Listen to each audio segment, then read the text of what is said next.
The Queen Mary's Dark Harbor might be the most underrated Halloween event in Southern California. I got to visit the event for the first time literally last night, so we're gonna rank every single maze at the event. Before we get started, please like this video, please leave a comment down below. Let me know if you've been to Dark Harbor and what you think of the mazes there. And of course, please subscribe to this YouTube channel. We are pushing for 20,000 subscribers, so I would greatly appreciate your support to help reach that goal. And if you could click the link in the description and give my Instagram account a follow, I would greatly appreciate that as well. Thank you so much. Starting things off at number 6, we have Breakout Maximum Security. Honestly, there isn't anything like horribly wrong with this maze. In my opinion, the mazes at Dark Harbor are actually pretty close in quality. Like, between the top and bottom of this list, the gap in quality is nowhere near as big compared to the list I made for Not Scary Farm and for Halloween Horror Nights this season. Ultimately, the reason why I ranked Breakout Maximum Security last, because at the very end of this maze, there's this straightaway. It's completely enclosed, absolutely covered in fog, and there was one scare actor in there. And instead of like scaring the guests like any other scare actor, they had like a metal rod and they were bashing it against the metal wall like over and over and over again. So it was more unpleasant and irritating than it was scary. So for that reason, I put Breakout last. Also, the story is a little confusing. We did get to attend the opening ceremony for Queen Mary's Dark Harbor. And in that opening ceremony, they introduced a character for all 6 of the mazes, which I thought was pretty cool. That was a nice way to start the night. But like, the character for Breakout is like this notorious like criminal that broke free. Go figure. I think we encountered him once in the maze, but like, you don't get any of his story at all. And then partway through the maze, it becomes like church themed. Like, there was literally a scare actor. There were 2 scare actors that looked exactly like the nun from the Conjuring movies, so it was just like, I don't understand how these ideas fit together. It kind of felt like they had 2 different concepts and they just mashed it together, because like the prison scenes were actually pretty well done.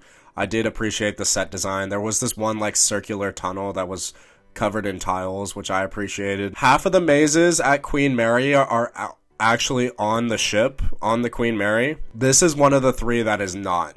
So it's basically like any other maze that you could find at Scary Farm or Horror Nights, where it just has its own like little corner. I feel like a good chunk of this maze is actually outdoors, more so than the other 2 mazes that aren't on the ship. So I guess that's a little bit more interesting, but I don't know.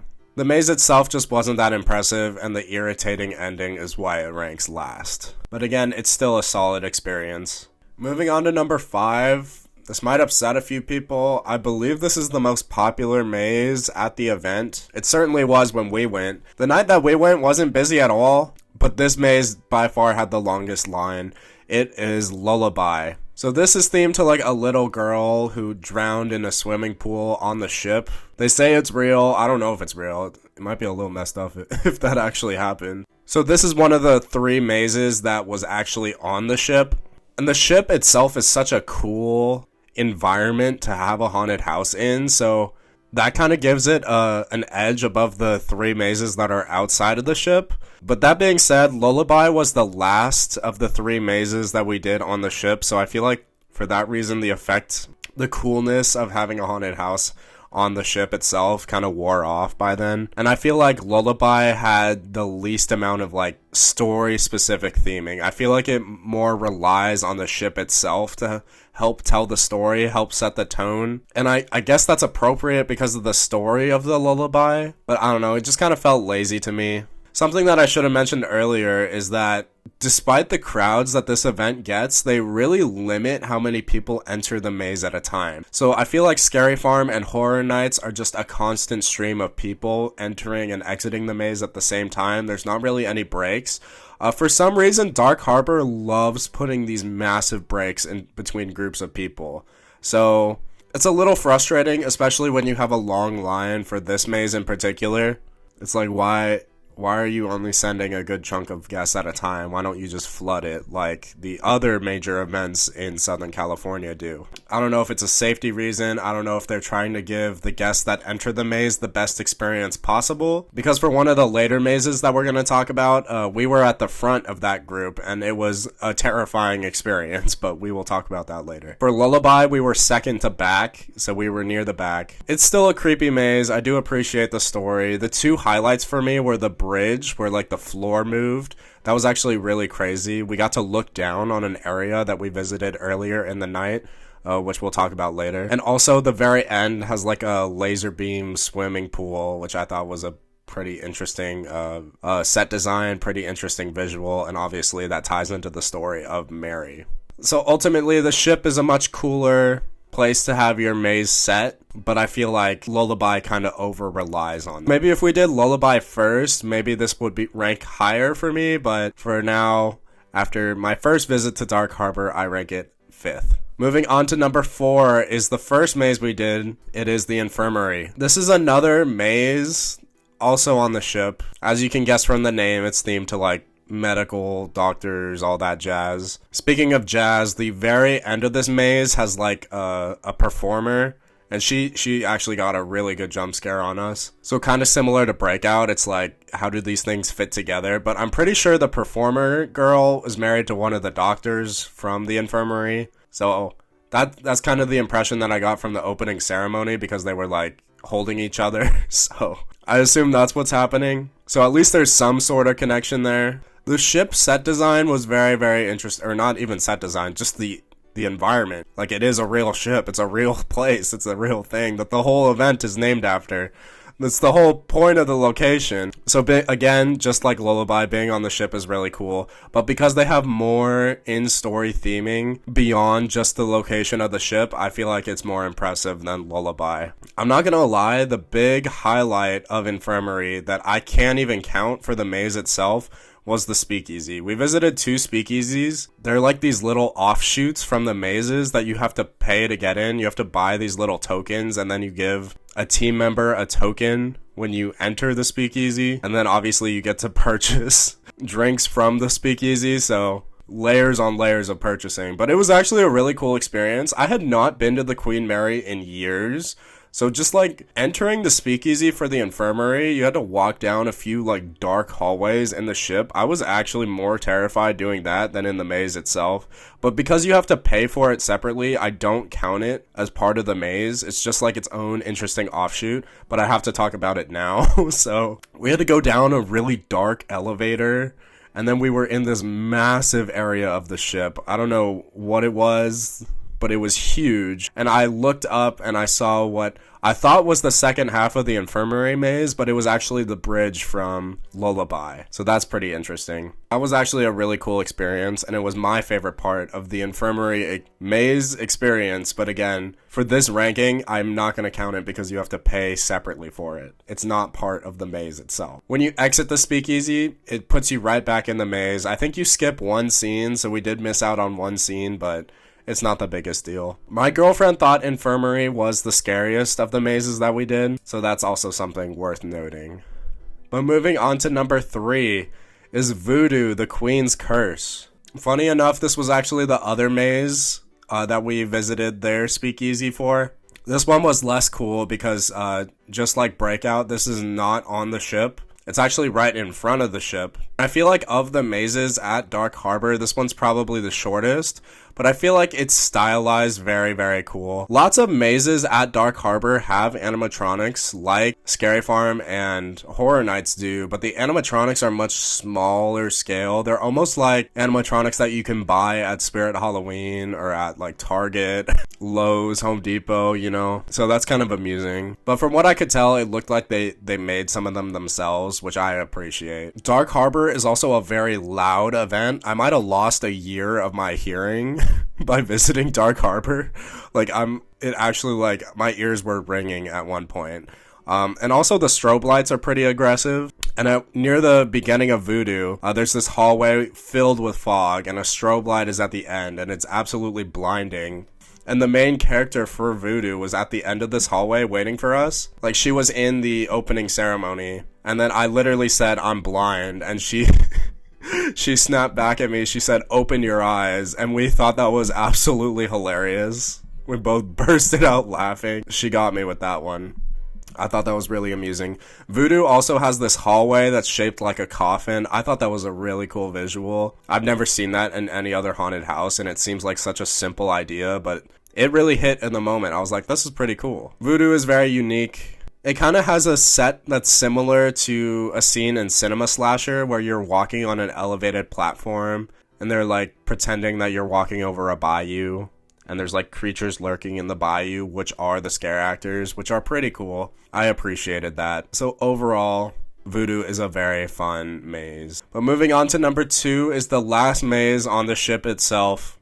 It is Feast, the Final Cut. Very similar to Infirmary, this on top of having the cool location of the Queen Mary, it has a lot of in-story theming on top of that. And I think that that is what really adds to it. I do appreciate that the mazes on the ship like make sense. Like it makes sense that there would be a butcher on the Queen Mary, you know? It makes sense that there would be an infirmary on the Queen Mary. Like it wouldn't really make sense if Voodoo was on the ship, you know? So that's very well thought out. There are portions of this maze, and honestly, all 3 of the mazes on the Queen Mary itself have some hallways that are scorching hot. It's like very hot, very humid in there. And I'm a fragile Southern Californian, and honestly just being being near the water at night in Long Beach is pretty chilly. So just constantly going back and forth from the heat inside of the mazes to the cool ocean air outside. Just a lot of temperature change. So keep that in mind if you visit this event next year. Feast felt like a very long maze. As I mentioned, all of these mazes feel very long. I don't know if that's because they limit the amount of people that enter it, or if it's because they're actually longer than the mazes at Scary Farm or Horror Nights, but it's pretty interesting. The highlight of the Feast was this section where they make you crawl through a meat grinder. When I first heard about this, I was like, I'm not going to do that. But they give you a good amount of room to work with, and everybody was doing it. So I was like, I got to do it. And I had a lot of fun with it. So it was a good time. You crawl over these like windows that have like gears below you and like red lighting. And then when you exit the meat grinder, you go down a little slide. So that was fun. So Feast was a good time, and it was my favorite of the 3 mazes on the ship. But my favorite in the entire event was Big Top Terror. I might just be a sucker for these clown mazes. If you watch my Scary Farm ranking video, you saw that I ranked Mesmer very high. I think very highly of Mesmer. I love Mesmer. And Big Top Terror was very, very fun. There were lots of good scares. At one point, you enter a pumpkin, and inside the pumpkin is one of those mirror mazes, and they actually had a scare actor in there, which was actually kind of terrifying. After the mirror maze, there's this whole like fun house section. And I stopped right in front of the fun house because we were at the front of the group, which was terrifying, as I mentioned earlier. This was the maze that we entered first, and it was very scary. So maybe that's why I rank it number 1, because it was the scariest in my opinion. But I turned around to wait for people to catch up to me. And then I turned back around, and a clown is standing right in front of me, and I jumped out of my skin. She got me so good. Oh my gosh. And then I entered the rest of the funhouse section. There's this one point where it's like a ball pit, so you go down in the ball pit. And then there were some sections where you don't know if you're supposed to turn left or right, which honestly just adds to the terror. It's like, I don't know where I'm supposed to go right now. There was one section that just took you back down around into the ball pit, and then you had to come back up. So I had a lot of fun with Big Top Terror, and it was my favorite of the mazes at Dark Harbor. Before we go, I'm going to let you know how my girlfriend ranked these mazes. Starting off at number 1 was Infirmary. She believed it was the scariest of all the mazes we did. 2 was Big Top. 3 was Feast. 4 was Voodoo. 5 was Mary. And 6 was Breakout. So I had a really great time at this event. At first I was like, do I even make a video about it? Because it's not even a theme park. I made a lot of Halloween content this year, and I know this one is pretty late. We did visit the event on October 30th, so I'm trying to get this out as soon as I can. But this event does have a good amount of rides. so I figured it was worth making a video about it. That being said, we didn't do any of the rides because they're just like cookie cutter fair attractions. Like the most standout attraction they had is a zipper. I've only done a zipper one time and I was not a fan of it. Dark Harbor felt a lot like a mix between a county fair and an event like Scary Farm or Horror Nights. And I thought that atmosphere was really, really cool. On top of that, the unique location of the Queen Mary. And I thought it was an absolutely fantastic event that I would love to visit again. But that being said, because I am a theme park nerd, I still prefer Scary Farm and Horror Nights.